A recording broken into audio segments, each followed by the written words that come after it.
Hello everybody, a very very warm welcome to Jaya commerce classes. आप सबका आपके YouTube channel पर बहुत बहुत स्वागत है। तो चलिए देखिए कि आज की क्लास में हम क्या पढ़ने वाले हैं। Meaning of accounting, needs of accounting and characteristics of accounting, कि क्या मतलब है अकाउंटिंग का और क्यों ज़रूरत पड़ती है हमें अकाउंटिंग की और उसके क्या फीचर्स हैं, राइट।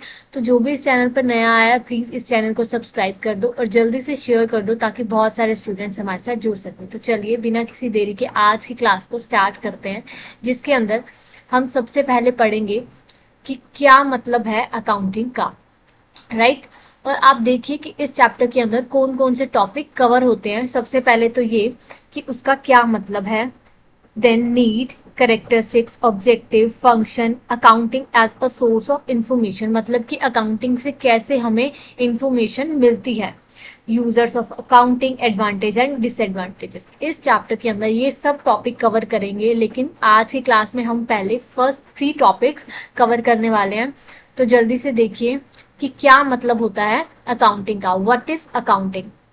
आपको भी पता है कि अकाउंटिंग का क्या मतलब है। आप बिजनेस चला रहे हैं तो बिजनेस के अंदर आप डेली कोई ना कोई ट्रांजेक्शन करते हैं। आप किस पर्पस से बिजनेस कर रहे हैं, आपका पर्पस होता है कि हमें प्रॉफिट कमाना है। तो पूरे के पूरे अकाउंटिंग ईयर में आप जो भी सेल कर रहे हैं, जो भी परचेज कर रहे हैं, आप परचेज करते हैं, अपना मार्जिन रखते हैं और आगे सेल कर देते हैं, या फिर आप मैन्युफैक्चर करते हैं और अपना मार्जिन रख के अपने टैक्स लगाते हैं और एमआरपी जो होता है उस पर डिस्काउंट देते हैं, या किस प्राइस पे आपको सेल करना है वो डिसाइड करके आगे कस्टमर तक पहुंचाते हैं। तो इन सब बिजनेस के अंदर आपका एक ऑब्जेक्टिव होता है कि हमें क्या करना है, प्रॉफिट अर्न करना है। तो आपके पूरे के पूरे अकाउंटिंग ईयर में, अकाउंटिंग ईयर कब से कब तक होता है, 1 अप्रैल से 31 मार्च तक का। तो पूरे के पूरे अकाउंटिंग ईयर में आप देखेंगे कि आपका कितनी ट्रांजैक्शन हुई है, कितना आपने परचेज किया, कितना सेल किया, आपका कितना रेवेन्यू आया, उसमें से आपका कितना प्रॉफिट है और कितना आपने खर्चा हुआ है। तो सारा का सारा देखने के लिए जो भी ट्रांजैक्शन आप अपने बुक्स ऑफ अकाउंट में रिकॉर्ड करते हैं, उसके बाद उसको एनालाइज करते हैं, सब देखते हैं कि आपके at the end accounting year में आपका क्या प्रॉफिट हुआ है। तो ये सब क्या है, एक अकाउंटिंग का ही पार्ट है। तो आपको पता चला होगा कि अकाउंटिंग हम किसे कहते हैं। तो डेफिनेशन देखते हैं। Accounting is the science of recording, classifying business transaction and events of financial characters in terms of money, मतलब कि सारी की सारी बुक्स ऑफ अकाउंट में जितने भी हमारी मनी टर्म की जो ट्रांजेक्शन होती है हम उसको ही रिकॉर्ड करते हैं। तो ये एक साइंस है किसकी, कि हम रिकॉर्ड करना है। हम उस टर्म को साइंस बोलते हैं जब हमें पता होता है कि इसको किसी रूल्स के अकॉर्डिंग, प्रिंसिपल के अकॉर्डिंग ही अपनी बुक्स ऑफ अकाउंट में हमने ऐड किया है। तो इसीलिए अकाउंटिंग भी एक साइंस है, क्योंकि इसके भी खुद की प्रिंसिपल्स होते हैं, उसी के अकॉर्डिंग हम अपने बुक्स ऑफ अकाउंट में एंट्रीज करते हैं, अपनी मन मर्जी से नहीं करते हैं। तो ये एक साइंस है रिकॉर्डिंग का, जिसके अंदर हम क्या करते हैं, ट्रांजेक्शन को रिकॉर्ड करते हैं। क्लासीफाइंग का मतलब क्या होता है, क्लासीफाइंग का मतलब होता है कि आपने सेम नेचर की ट्रांजैक्शन को एक अकाउंट में रखा और दूसरी नेचर की ट्रांजैक्शन को दूसरे अकाउंट में। जैसे कि मान लीजिए कि आपने परचेज किया, जितनी भी चीजें आप एक अकाउंटिंग ईयर में परचेज करोगे वो आप किस अकाउंट में शो करोगे, परचेज अकाउंट में। और जितने भी आपने सेल्स किए हैं वो किस में शो करोगे, सेल्स अकाउंट में। तो हमने क्या करा, क्लासीफाई कर दिया किसको, ट्रांजेक्शन को उनके नेचर्स के अकॉर्डिंग। सारी के सारी बिजनेस ट्रांजेक्शन और इवेंट्स को, इवेंट्स मतलब जो भी आपका इफेक्ट आया एक ट्रांजेक्शन से, उन सबको हम जो भी फाइनेंशियल करेक्टर में मतलब कि इन मनी फॉर्म में होंगी उसको अपने अकाउंट्स में एंटर करेंगे। And art of making sufficient summaries, analysing and interpretation of those transaction. इसका मतलब ये होता है कि ये एक आर्ट है। आर्ट कैसे होता है, आप देखिए आपके अंदर कोई आर्ट है, आपको पता है कि ये प्रिंसिपल है किसी काम को करने के। जब आप उस काम को करते हैं उन प्रिंसिपल को फॉलो करके, तो वो करने के तरीके को क्या कहते हैं, वो आपकी आर्ट है कि आप उस तरीके को, आप उन प्रिंसिपल को कैसे फॉलो करवाओगे। तो अकाउंटिंग भी एक आर्ट होती है, कैसे कि इसमें किस तरीके से एक अकाउंटेंट अपनी बुक्स ऑफ अकाउंट में प्रिंसिपल्स को फॉलो करके ट्रांजैक्शन को एंटर करता है। समराइज मतलब कि एक शॉर्ट फॉर्म में, ऐसा तो नहीं है कि लिख देंगे कि हाँ हमने इतना सेल किया था। तो उन अकाउंट्स में जब हम एक ट्रांजेक्शन को मेंटेन करते हैं समरी की फॉर्म में, उसको क्या करते हैं, समराइज करना। एनालाइज और इंटरप्रिटेशन का क्या मतलब होता है? एनालाइज का मतलब ये होता है कि हमने उसको देखना कि उस ट्रांजेक्शन से सारी की सारी जितनी भी ट्रांजेक्शन आपके एक अकाउंटिंग ईयर में हुई है उससे क्या आपका रिजल्ट आने वाला है, तो उसको एनालाइज करना पड़ता है और उसके बाद उसका इंटरप्रिटेशन मतलब कि रिजल्ट निकालना पड़ता है कि उससे आपको क्या फायदा हुआ है, आपका प्रॉफिट हुआ है, लॉस तो नहीं हुआ, या फिर लॉस हो गया है तो आपने उसको कैसे रिकवर करना है। तो ये सब देखते हैं सारे के सारे ट्रांजेक्शन एंड इवेंट को, and communicating the result to the persons who must make decision और फॉर्म जजमेंट। मतलब कि जितना भी आपका रिजल्ट आया, जो भी आपने एनालाइज करा, इंटरप्रेट करा अपने पूरे की पूरे अकाउंटिंग ईयर में, उसको हम क्या करते हैं, उसके बेसिस पे हम उन सारे के सारे रिजल्ट को कम्युनिकेट करते हैं, मतलब कि बताते हैं उन पर्सन्स को जिसे उसकी नीड है, जिसके बेसिस पे वो डिसीजन लेंगे। मतलब कि हमारे कंपनी के मैनेजर्स हो गए, जो हमारी कंपनी को एम्प्लॉयज चला रहे हैं, बोर्ड ऑफ डायरेक्टर, जो भी डिसीजन लेंगे कि अगर कोई कमी है तो उसके बेसिस पे हमने क्या करना है, डिसीजन लेना है और उसको इम्प्रूव करना है। तो जो भी पर्सन्स जिन्हें इसकी नीड है उसे ये दिखाते हैं अपने बुक्स ऑफ अकाउंट, और जो भी हमारा रिजल्ट आया उन्हें शो करते हैं ताकि वो डिसीजन ले सके और जजमेंट दे सके, राइट। तो आपको अच्छे से पता चल गया होगा कि अकाउंटिंग का क्या मतलब होता है। Next is need of accounting, की क्या जरूरत है आपको अकाउंटिंग की। अभी हमने देखा कि ये ज़रूरत होती है ताकि हम जजमेंट ले सके, ये सब कर सके, इम्प्रूव कर सके और ज़्यादा ग्रो कर सके मार्केट में। तो ये सारी नीड की फुलफिलमेंट हम किसके अंदर करते हैं, अकाउंटिंग के अंदर। अकाउंटिंग करके अपनी बुक्स ऑफ अकाउंट की जितनी भी ट्रांजेक्शन होती है उसको अपने बुक्स ऑफ अकाउंट में मेंटेन करके। तो अब देखिए नीड क्या है, हम सारे नीड्स को जानते हैं।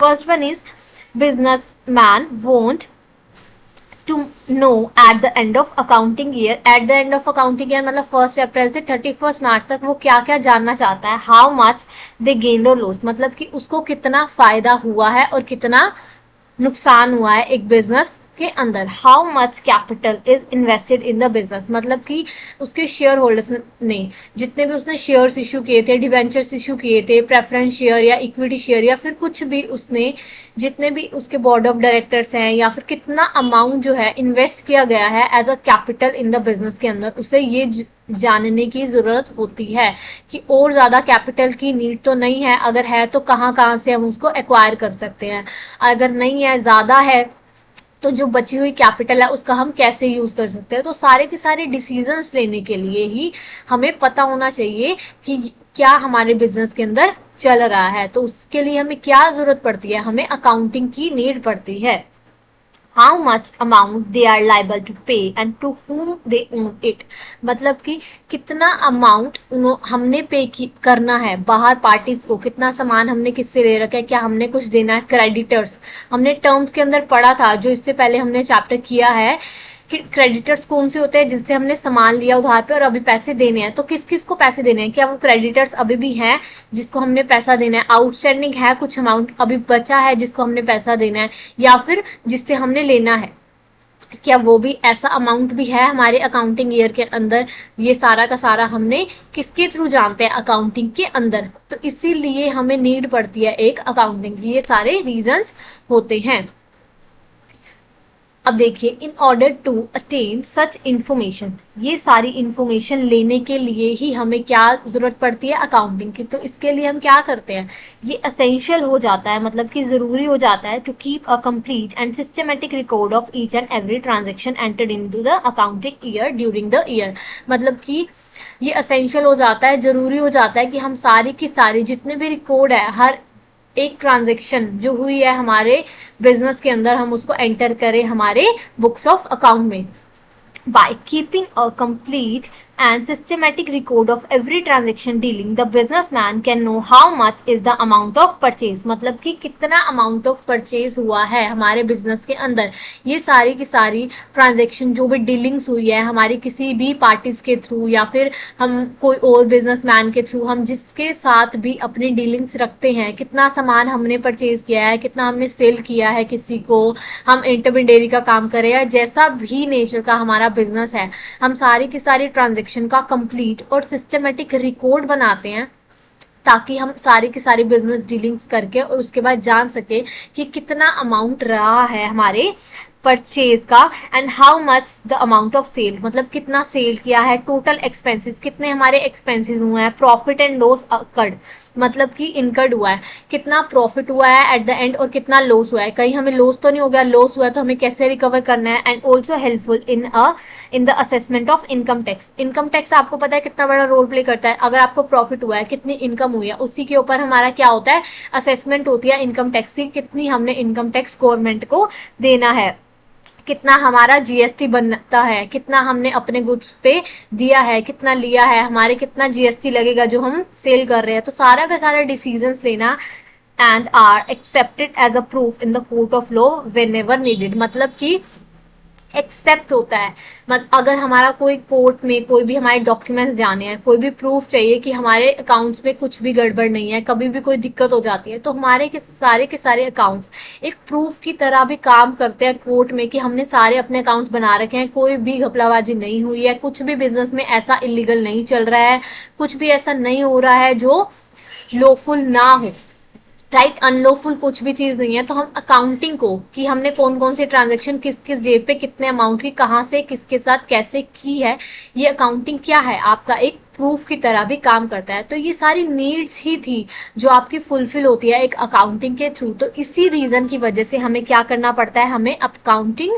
करनी पड़ती है। I hope you understand the need of accounting. तो देखिए हमारा नेक्स्ट क्या है, नेक्स्ट है characteristics and the features of accounting, कि क्या हमारे करेक्टरिस्टिक्स हैं और हमारे क्या फीचर्स हैं। करेक्टरिस्टिक्स और फीचर्स एक ही बात होती है। तो देखिए सबसे पहले आपको चार्ट शो हो रहा है, उसके अंदर देखिए कि वन बाय वन कि क्या दे रखा है। Accounting is an art as well as science, मतलब कि अकाउंटिंग इज एक आर्ट भी है और एक साइंस भी है। और इसके अंदर क्या होता है, recording of financial transaction only, मतलब कि सिर्फ और सिर्फ फाइनेंशियल ट्रांजेक्शन ही रिकॉर्डिंग होती है। अभी मैं आपको बताऊंगी कि कौन सी फाइनेंशियल ट्रांजेक्शन हो सकती है और नॉन फाइनेंशियल ट्रांजेक्शन से हमारा क्या मतलब है। Next is recording in terms of money, मतलब कि हम सिर्फ मनी के टर्म्स में ही रिकॉर्डिंग करते हैं। Next is classifying, summarising, interpretation of the result and communication. तो ये सब हम क्या करेंगे, अभी वन बाय वन पढ़ेंगे। तो first is accounting is an art as well as science. कैसे अकाउंटिंग एक आर्ट भी है और साइंस भी है, हमने इसके मीनिंग में भी पढ़ा कि अकाउंटिंग कैसे एक आर्ट है और कैसे साइंस है। साइंस क्या होता है हमारा, जब हमारे स्पेसिफाइड रूल्स होते हैं, प्रिंसिपल्स होते हैं, जिनके बेसिस पे हम क्या करते हैं, अकाउंटिंग करते हैं। और आर्ट क्या होता है कि कैसे उन प्रिंसिपल को फॉलो कराया जाए, ये हमारी आर्ट है, स्किल्स हैं कि कैसे हम उन रूल्स को फॉलो करके हम अपना काम खत्म करते हैं। तो इसीलिए अकाउंटिंग के भी कुछ प्रिंसिपल्स होते हैं और अकाउंटिंग के प्रिंसिपल को फॉलो करके अपने बुक्स ऑफ अकाउंट बनाना एक आर्ट है। इसीलिए हम अकाउंटिंग को क्या कहते हैं, is an art as well as science. Art is the technique of attaining of some predetermined objective. Accounting is an art of recording, classifying and summarizing business transaction with the view to ascertain the net profit and financial position of the enterprise. वही कि हमने अपने जो predetermined objective है उसको achieve करने के लिए अकाउंटिंग की नीड पड़ती है। तो वो एक आर्ट होगी, रिकॉर्ड करते हैं, क्लासीफाई करते हैं, मतलब कि ट्रांजेक्शन को रिकॉर्ड करके उसके नेचर के अकॉर्डिंग उसको मेंटेन करते हैं, अलग अलग अकाउंट्स में समराइज करते हैं। और उसके बाद हम क्या करते हैं, नेट प्रॉफिट जानते हैं और फाइनेंशियल पोजीशन क्या है हमारी मार्केट के अंदर हमारी कंपनी की, ये सब कुछ हम अकाउंटिंग के अंदर करते हैं। तो इसीलिए अकाउंटिंग साइंस भी है और एक आर्ट भी है। An organized body of a knowledge which is based on the certain specified principle is called as science. वही कि किसी प्रिंसिपल पर बेस्ड होना, तो वो क्या है, साइंस है। In this respect, accountancy is also an organized body of knowledge based on specified principle and accounting standard. जो भी accounting standards होते हैं, एक चैप्टर बनता है accounting standards का, जिसके अंदर आप पढ़ोगे कि कौन कौन से हमारे accounting standards होते हैं, जिसके बेसिस पे हम अपने प्रिंसिपल को फॉलो करके क्या करते हैं, अकाउंटिंग करते हैं। तो आपको अच्छे से क्लियर हो जाएगा उस चैप्टर में कि कौन कौन से हमारे अकाउंटिंग स्टैंडर्ड्स होते हैं, प्रिंसिपल्स होते हैं, जिसके बेसिस पे हम अकाउंटिंग करते हैं। तो आई होप आपको पता चला कि कैसे अकाउंटिंग एक आर्ट भी है और एक साइंस भी है। Second is recording of financial transaction only, मतलब कि जितनी भी ट्रांजेक्शन और इवेंट्स मतलब उनका इफेक्ट जो हम अपने अकाउंट्स के अंदर रिकॉर्ड करते हैं वो फाइनेंशियल कैरेक्टर का होना चाहिए। ऐसी बहुत सारी ट्रांजेक्शन होती हैं जिसको हम अपने बुक्स ऑफ अकाउंट में रिकॉर्ड नहीं करते। क्यों? क्योंकि वो फाइनेंशियल नेचर की नहीं होती। फॉर एग्जाम्पल, आपकी कंपनी से कोई एम्प्लॉय चला गया, आपकी कंपनी को छोड़ के रिजाइन कर दिया, या फिर कोई स्ट्राइक हुई है, जो इम्प्लॉयज है उन सबने मिलकर कोई स्ट्राइक कर दी, तो वो सब एक इम्पोर्टेंट ट्रांजेक्शन तो है जो आपके बिजनेस को इफेक्ट तो करेगा, लेकिन वो एक अकाउंटिंग नेचर का नहीं है, मतलब कि एक फाइनेंशियल नेचर का नहीं है कि उसकी कोई इस टर्म में नहीं कह सकते कि उसका ये प्राइस था, हम उसको प्राइस फॉर्म में, मनी फॉर्म में नहीं रिकॉर्ड कर सकते, इसलिए ये ट्रांजेक्शन हमारे बुक्स ऑफ अकाउंट में रिकॉर्ड नहीं होती, चाहे कि इससे बहुत ज्यादा हमारे कंपनी को इफेक्ट होता है, बिजनेस को इफेक्ट होता है, right.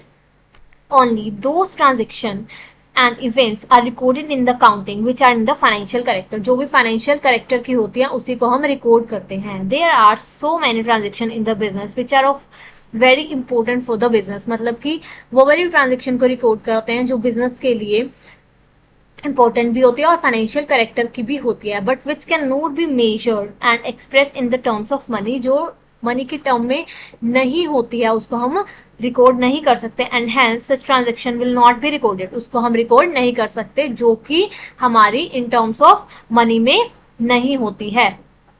For example the quarrel, मतलब कि लड़ाई हो जाना between the production manager and the sales manager, और स्ट्राइक करना बाय द एम्प्लॉयज एटसेट्रा, ये सब हमारे बुक्स ऑफ अकाउंट में मेंटेन शो नहीं किया जाता as a transaction.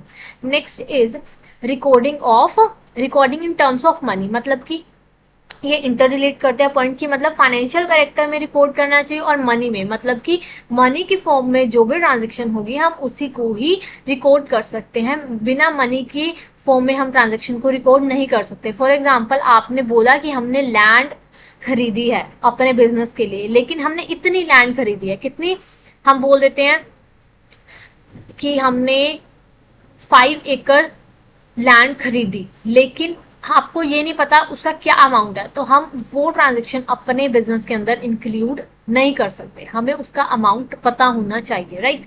Each transaction is recorded in the books of account in terms of money only, जो कि सिर्फ मनी की टर्म में ही होंगे। Example, if a business purchase land measuring 2000 metre, 5 trucks खरीदे, 5 मशीनरी खरीदी एंड सो ऑन, बहुत सारी ट्रांजेक्शन करी, लेकिन then in the absence of, मतलब कि एब्सेंस का मतलब हमें नहीं पता द मनी मेजरमेंट कंसेप्ट, हमें नहीं पता वो कितने की खरीदी है, तो हम क्या कर सकते हैं, नहीं कर सकते, can not be added up, hence can not be given any useful information, हमें कोई यूजफुल इन्फॉर्मेशन मिले ही नहीं कि वो कितने की आई है हमारे बिजनेस में। अगर हमें यही नहीं पता होगा कितने की आई है, हमने कितना पैसा लगा दिया, हमारे अकाउंट से कितना पैसा चला गया हमारे बिजनेस से, हमने कितने अमाउंट इन्वेस्ट किया है उस मशीन में, ट्रक में, लैंड में, हमें यही नहीं पता, तो हमारे लिए वो इन्फॉर्मेशन यूजफुल है ही नहीं जब तक हमें उसका अमाउंट पता नहीं होगा। इसीलिए हम क्या करते हैं, मनी की टर्म में ही अपने बुक्स ऑफ अकाउंट में ट्रांजेक्शन को रिकॉर्ड करते हैं।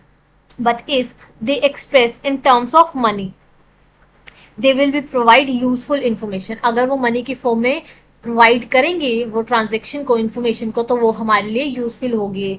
For example, cash of 50,000 and land for ₹2 crore etcetera, मतलब कि लैंड इतने की खरीदी और कैश हमारे पास 50,000 अवेलेबल है, तो ये हमारे लिए क्या होगी, एक यूजफुल ट्रांजेक्शन होगी, इन्फॉर्मेशन होगी। Fourth is classifying. क्लासीफाइंग का मतलब अभी भी आपको बताया, जितने भी हमारे मीनिंग के अंदर जो भी हमारा अकाउंटिंग का मतलब था वही हमारे एक फीचर्स और कैरेक्टरिस्टिक्स की तरह आए हैं कि ये काम हमारा अकाउंटिंग कर सकता है, तो वो उसके फीचर्स ही बनते हैं। तो ये बहुत एक सिंपल टॉपिक है और वो भी एक important and relevant exam point of view से भी होता है, जिसको आप को कवर करना ही चाहिए बहुत अच्छे तरीके से। क्लासिफाइंग का मतलब क्या हो गया, classifying is the process of grouping of transaction of one nature eight one place, मतलब कि ग्रुप करना, मतलब कि एक टाइप के ट्रांजेक्शन को जिसका नेचर एक है उसको एक तरफ, एक ब्लॉक में, एक अकाउंट में मेंटेन करना और दूसरा दूसरे अकाउंट में, in a separate account. The books in which various account are open is called as ledger. मतलब कि लेजर क्या होता है? लेजर वो होते हैं कि जिसके अंदर हम बहुत सारे टाइप्स के अपने अकाउंट्स मेंटेन करते हैं। मतलब कि अगर हमने सेल्स किया तो हम सारी की सारी अपने ट्रांजेक्शन को सेल्स के अंदर इंक्लूड करेंगे। अगर हमने परचेज किया तो अब हम कैसे करेंगे? परचेज के अंदर, परचेज अकाउंट के अंदर हम क्या करते हैं? इंक्लूड करते हैं अपनी सारी की सारी वो वाली ट्रांजेक्शन को जितना भी हमने बाहर से परचेज किया है, चाहे वो गुड्स हो सकते हैं या फिर कुछ और भी। और अगर आप ये देखो कि अगर आपने सैलरी दी तो वो किसके अंदर इंक्लूड होता है? Salary account. रेंट दिया, रेंट अकाउंट। ये सब क्या है? अलग अलग अकाउंट होते हैं। इस नाम से हम अपने सारे अकाउंट्स बनाते हैं तो वो किसके अंदर बनते हैं? लेजर के अंदर। तो हम उसको क्या बोलते हैं? Ledger. For example in the name of customer, की किसी कस्टमर से हमने कुछ परचेज किया तो उसके अकाउंट से, हमने किसी कस्टमर को सेल किया तो उसका, सप्लायर जिसे हमने लिया है, एक्सपेंसेस जैसे सैलरी, रेंट, और हमने इनकम हुई है कमीशन, तो हम कमीशन अकाउंट भी अलग से बनाते हैं कि हमें ये कमीशन मिली है। जब जब पूरे अकाउंटिंग ईयर में हमें कमीशन मिलेगी तो उस कमीशन अकाउंट से, उस लेजर से हम वो ट्रांजेक्शन को एंटर करेंगे उस अकाउंट में। Next is summarising.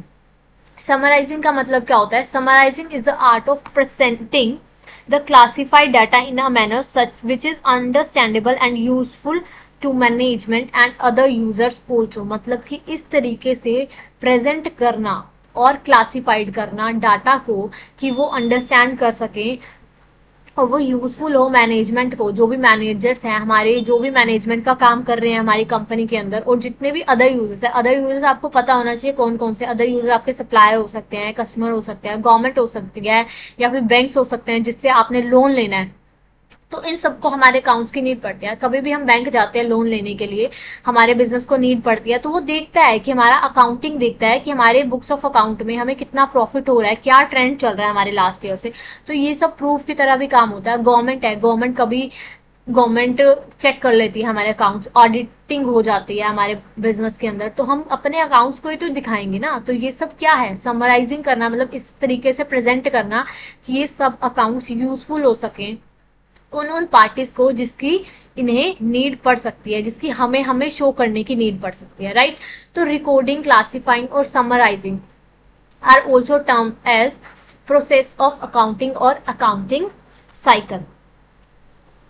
तो ये जो हमने पहले थ्री फीचर्स पढ़े हैं ना, रिकॉर्डिंग, क्लासिफाइंग एंड समराइजिंग, इन तीनों को मिलाकर एक प्रोसेस भी बनती है अकाउंटिंग की, और इसको हम अकाउंटिंग साइकिल भी बोलते हैं। इसीलिए हम इस डायग्राम को इसी के अंदर कवर कर लेते हैं।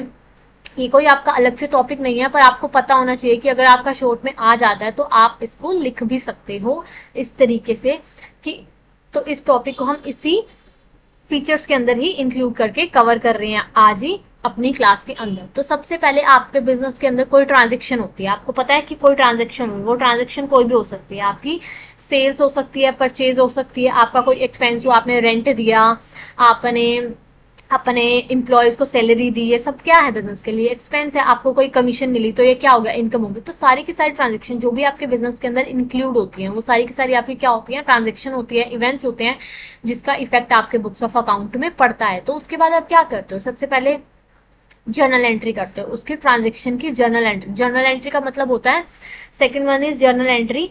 इसके अंदर हम क्या करते हैं? अगर आपने मान लो परचेज किया, कुछ फर्नीचर परचेज किया, तो हम अपने बुक्स ऑफ अकाउंट में लिखेंगे फर्नीचर डेबिट टू में कैश, मतलब कैश चला गया और फर्नीचर आ गया तो उसको डेबिट कर देते हैं। ये सब प्रैक्टिकल चैप्टर्स के अंदर आता है। आपको इतना समझना जरूरी है कि सबसे पहले ट्रांजेक्शन के बाद हम बुक्स ऑफ अकाउंट में जर्नल एंट्री करते हैं उस ट्रांजेक्शन की, उसके बाद उसके लेजर अकाउंट में पोस्टिंग करते हैं। अभी बताया मैंने, आपका लेजर अकाउंट बनता है, एक कैश बुक अलग से बनती है कि कैश की आपकी कौन कौन सी ट्रांजेक्शन है। सेल्स बुक अलग बनती है, सेल्स बुक्स अलग बनती है कैसे? जो जो आपने सेल किया वो सारा का सारा सेल्स बुक में आता है, जो जो आपने परचेज किया वो परचेज बुक में आता है। सेल रिटर्न मतलब कि सेल किया और वो रिटर्न हो गया तो वो सेल रिटर्न बुक में आ गया। परचेज किया और आपने उसको वापस कर दिया अपने सप्लायर्स को, आपको कुछ डिफेक्टिव लगा या कुछ किसी भी रीजन से, तो वो परचेज रिटर्न के अंदर। बिल्स पेबल, बिल रिसीवेबल, जो भी अकाउंट में आपके एंट्री होगी वो आप इन अलग अलग बुक्स में एंटर कर दोगे। जब आप प्रैक्टिकल चैप्टर्स पढ़ोगे तो आपको समझ आएगा किस तरीके से, किन रूल्स के अकॉर्डिंग आपने करना है, उसकी आपको प्रॉब्लम नहीं आएगी। फिलहाल आपने यही समझना है कि हमारा प्रोसेस के अंदर सबसे पहले हम ट्रांजेक्शन को जर्नल एंट्री में लिखते हैं, उसके बाद हम लेजर्स मतलब कि अलग अलग से अकाउंट बनाते हैं, उसके बाद ट्रायल बैलेंस। ट्रायल बैलेंस का आप मतलब ये समझिए कि अगर आपके बुक्स ऑफ अकाउंट में कोई भी गलती हो जाती है, मतलब कोई भी ट्रांजेक्शन आपने 2 बार रिकॉर्ड कर दी गलती से, या फिर आप भूल गए, ऑमिट कर दिया, ऑमिट का मतलब होता है भूल जाना, अगर आप भूल गए तो ट्रायल बैलेंस हम इसीलिए बनाते हैं कि अगर कोई ट्रांजेक्शन गलत हुई है तो उसको रेक्टिफाई का मतलब हो गया उसको सही कर देने के लिए हम ट्रायल बैलेंस बनाते हैं। अगर कुछ गलत हो गया है, गलत को सही में कन्वर्ट करने के लिए हम क्या बनाते हैं, ट्रायल बैलेंस। लास्ट में हमारा बनता है trading profit and loss and balance sheet. आपको पता होना चाहिए trading profit and loss and balance sheet का मतलब क्या है। ये आपका सबसे इंपॉर्टेंट चैप्टर भी बनता है, और एक आप ये बोल सकते हो आपका पूरा का पूरा, आपने जितनी भी ट्रांजेक्शन करी है आपने एक अकाउंटिंग ईयर में, जो लास्ट में हम बनाते हैं अपना, जब सारे के सारे ट्रांजेक्शन हो जाते हैं तो हम एक trading profit and loss balance sheet बनाते हैं, जिसके अंदर हमें पता चलता है, उस अकाउंट के अंदर सारी की सारी एंट्रीज करते हैं कि कितना हमारा सारी की सारी ट्रांजेक्शन से हमें प्रॉफिट हुआ या फिर हमारे बिजनेस को लॉस हुआ, तो उसको बोलते हैं हम trading profit and loss account. Balance sheet क्या होती है, बैलेंस शीट के अंदर पता चलता है आपको कि आपकी at the end of accounting year 31 मार्च को आपके पास कितना पैसा, कितनी एसेट, कितनी लैंड एंड बिल्डिंग, कितना फर्नीचर, क्या कुछ आपके पास अवेलेबल है, आपकी क्या फाइनेंशियल पोजीशन बन रही है at the end of accounting year, आपकी मार्केट में क्या पोजीशन है इस वक्त, सब कुछ आपको इसके थ्रू पता चलता है। आपकी कितनी लायबिलिटी है, मतलब कितने ऐसे लोग हैं जिसको आपने पैसा देना है, कितना आपके बिजनेस को अभी बाहर पैसा देना है मार्केट में, और कितना आपके पास एसेट मौजूद है, मतलब कि आपके पास कितना कैश है, कितना बैंक बैलेंस है, कितनी ऐसी मशीनरी, फर्नीचर, सब कुछ है, या फिर किस से आपने अभी भी पैसा लेना है, कितने आपके डेटर्स हैं जिससे आपने अभी पैसा लेना है। तो ये सारा कुछ आपको किसके थ्रू पता चलता है कि आपकी क्या फाइनेंशियल पोजीशन है, वो आपको पता चलता है आपके बैलेंस शीट से, राइट। तो यही होता है एक अकाउंटिंग साइकिल और प्रोसेस ऑफ अकाउंटिंग, जिसके अंदर हमारी कोई भी ट्रांजेक्शन होती है उसको सबसे पहले हम जर्नल एंट्री में लिखते हैं, उसके बाद हम लेजर बनाते हैं, मतलब अलग अलग अकाउंट्स बनाते हैं, और fourth one is trial balance. Trial balance मतलब कोई अगर एंट्री गलत हो गई है तो उसको ठीक करने के लिए हम ट्रायल बैलेंस बनाते हैं, और लास्ट में trading profit and loss account and balance sheet, मतलब कि प्रॉफिट और लॉस जानने के लिए बिजनेस का, और अपनी फाइनेंशियल पोजीशन क्या है एक बिजनेस की मार्केट के अंदर, उसको जानने के लिए हम ये अकाउंट बनाते हैं। एक तरीके से आपका पूरा का पूरा अकाउंटिंग सिलेबस जो होता है ना, कि जो जो चैप्टर्स हम पढ़ेंगे, जर्नल एंट्री का अलग, लेजर्स का अलग, ट्रायल बैलेंस का अलग, ट्रेडिंग अकाउंट कैसे बनाते हैं, profit and loss balance sheet, ये सारा का सारा आपका सिलेबस ही अकाउंटिंग साइकिल और प्रोसेस में इंक्लूड हो गया है। तो ये सब हम पढ़ने वाले हैं आगे अपने प्रैक्टिकल चैप्टर्स में, राइट। आपको इससे ये भी पता चल गया। नेक्स्ट फीचर क्या है, interpretation of result. Interpretation of result का मतलब क्या हो गया, हमने रिजल्ट तो निकालना है ना कि इस ट्रांजेक्शन से आपका क्या प्रॉफिट हुआ है, आपको क्या लॉस हुआ है। In accounting, the result of a business are prepared in such a manner by preparing trading and profit and loss account and balance sheet। अभी मैंने बताया प्रोसेस में कि हम प्रॉफिट एंड लॉस बनाते हैं, जिससे हम पता चलता है कितना प्रॉफिट हुआ है, कितना लॉस हुआ है, और बैलेंस शीट फाइनेंशियल पोजीशन जानने के लिए बिजनेस की। That the parties interested in the business such as proprietor. Proprietor कौन होते हैं, जो कि हमारी कंपनी के ऑनर्स होते हैं, मैनेजर्स जो मैनेज कर रहे हैं, banks, creditors, employees, governments etcetera, ये सारे के सारे क्या हैं, हमारी वो पार्टीज जिन्हें हमारी अकाउंटिंग की, हमारे बुक्स ऑफ अकाउंटिंग की जरूरत होती है, can have full information about the profitability and the financial position of the business. मतलब कि ये सब जान जाए कि हमारी कितनी प्रॉफिटेबिलिटी बन रही है, हमारा कितना प्रॉफिट हो रहा है बिजनेस में, और हमारी फाइनेंशियल पोजीशन क्या है बिजनेस की। तो हम क्या करते हैं, इंटरप्रिटेशन ऑफ रिजल्ट में, बुक्स ऑफ अकाउंट में हम रिजल्ट निकालते हैं, ताकि इन सब पार्टीज को हमारी परफॉर्मेंस के बारे में, हमारे बिजनेस की परफॉर्मेंस के बारे में पता लग सके। Last is communicating. कम्युनिकेटिंग का मतलब होता है बताना। Accounting attributes also include the communication of financial data to those users who analyze them as per their individual requirement। मतलब कि अकाउंटिंग का जो भी रिजल्ट है हम कम्युनिकेट, मतलब बताते हैं अपनी फाइनेंशियल डाटा को उन यूजर्स को जो कि इसको एनालाइज करके, मतलब कि अपने अकॉर्डिंग जो भी उनकी रिक्वायरमेंट है वो इस अकाउंटिंग से पूरी कर सकें, राइट। आई होप आपको फीचर्स और कैरेक्टरिस्टिक्स, और आज हमने जितने भी टॉपिक पढ़े हैं, नीड क्या होता है, मीनिंग क्या है अकाउंटिंग का, बहुत अच्छे से समझ आ गया होगा। तो आज अपनी क्लास को यहीं खत्म करते हैं और नेक्स्ट क्लास में आगे के टॉपिक्स पढ़ेंगे। और जो भी इस चैनल पे नया है प्लीज इस चैनल को सब्सक्राइब कर दो और शेयर कर दो और लाइक करना मत भूलिएगा। Thank you so much.